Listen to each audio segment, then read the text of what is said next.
আপনাদেরকে কষ্ট দিয়ে আপনার মাফ করে দিতে বলে বলে আল্লাহ চাকরি করে ওই ভালো সেবা করতেন। আসসালামু আলাইকুম। আমার আব্বার দীর্ঘ বর্ণাঢ্য জীবনে 78 বছর জীবনে আপনাদের সাথে অনেকের সাথে পথ চলার মধ্যে আমার বাবার পক্ষ হয়ে আমি আপনাদের কাছে হাত জুড়ে ক্ষমা চাচ্ছি। আমার বাবাকে আপনারা ক্ষমা করে দিবেন।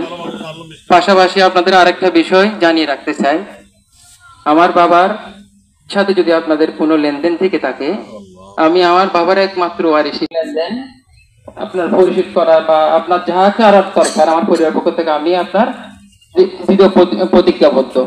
আপনারা আমাদের সাথে যোগাযোগ করবেন।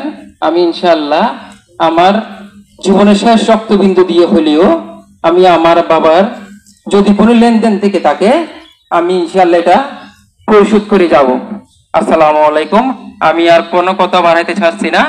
আপনি আমার দিকে তাকিয়ে আমার বাবার এই বর্ণাঢ্য জীবন যদি আপনারা আবার রিপিট করে বলতেছি, যদি আপনাদের মনে কথাবার্তা আচার আচরণে কোনো কষ্ট দিয়ে থাকে আপনারা আমার বাবাকে ক্ষমা করে দিবেন। আসসালামু আলাইকুম।